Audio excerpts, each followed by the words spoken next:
Before we begin today's episode, we want to take a moment to honor Verdatus, known as Diddy to Laura Graves, and a horse I was lucky enough to meet. Together, Laura and Diddy helped redefine what was possible for U.S. dressage, from Olympic team bronze in Rio to World Cup final podiums and a historic rise to world number one. But Diddy gave Laura more than medals. As she has shared, he was a sensitive, emotional horse, incredibly responsive to how he was ridden. When things were unclear, his reactions were big, and through him, Laura learned not only the technical skills that allowed him to shine, but the emotional ones as well.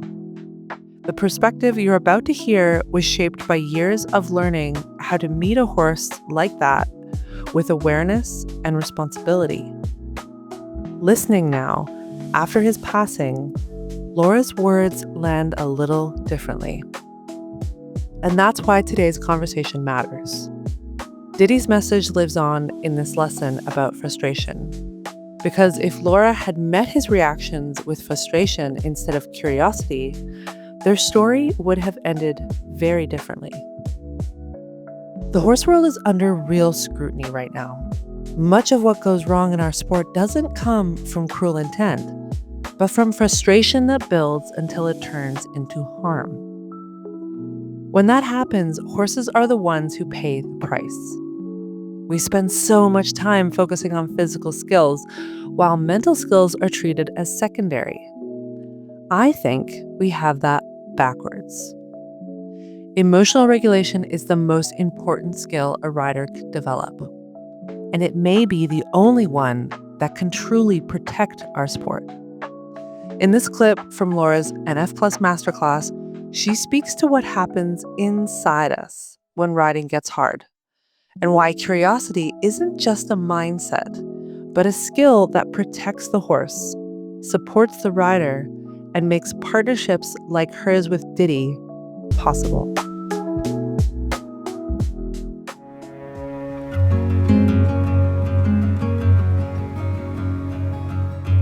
Okay, so to wrap up, I want to go over with you guys discussing frustration and frustration in the saddle, and how the solution for that is always curiosity and asking questions. We want to become students as well as teachers, and keeping this really neutral, inquisitive mindset keeps us excited about the sport, even when we're feeling like we're out of answers. It keeps us searching for something. I know it keeps me up at night, Googling things on my phone, looking for a way to do things better, looking for a way to be better for my horse, to excite my horse, to get my horse interested again.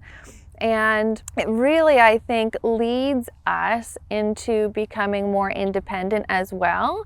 I, even as an Olympian, as a top-level rider, I still take lessons on a very regular weekly basis, multiple times a week if I can. I like to get instruction, I like to have feedback, and even some of my clients who are in regular programs maybe don't find themselves riding on their own very often. It's maybe something they don't feel confident in doing. And I would encourage you to find that time to be by yourself with your horse, because I think without your own voice in your ear, rather than your coach's voice in your ear, you tend to listen more than you tend to ask questions. So you might find that that time you spend by yourself leads you to have questions that you can ask your trainer during your next session, or questions that you can write down that you can do some research on and start to find solutions to your own problems. Now, remember, those solutions might not be the right one for you or the right one for your horse, but giving it a try, and as long as you approach it in a fair way, if it doesn't work out, or if you feel your horse didn't respond properly, you go back to that drawing board, you make another note, you try another solution. The horses will let you try and will let you learn all day long.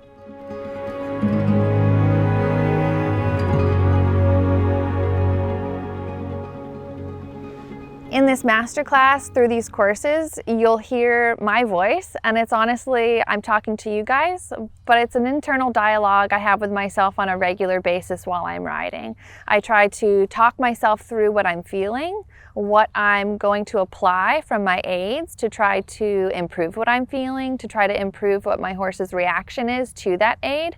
And I try to be extremely deliberate with what I do so that I have a plan of action if that goes exactly as planned, and if it goes off course, how am I going to react before I ever touch my horse with my leg, touch my horse with my rein, touch the horse with the whip or the spur. I want to have that self-control where I pause and I have a plan versus reacting, because our reactions initially tend to be super emotional. So if a horse kicks out at my leg or they get angry when I touch them with the whip, I want to already have talked to myself about that reaction. So if it happens, when it happens, I'm not surprised.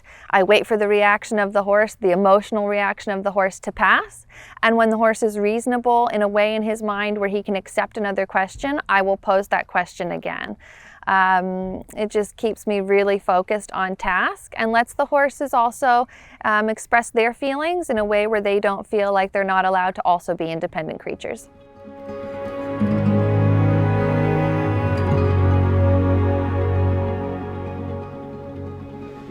So if you watch some of these exercises and you went back to your horse and you tried them and maybe they didn't go as planned, I want you to try your best not to be discouraged. Try to see every time it doesn't go as planned as something that you tried and you still got a reaction. For me, the reaction is the positive place. So when the horses are giving us different behaviors, even if they're not ideal, even if they're maybe considered naughty, even if they maybe get a little bit out of hand, the horse is still expressing a reaction to my question.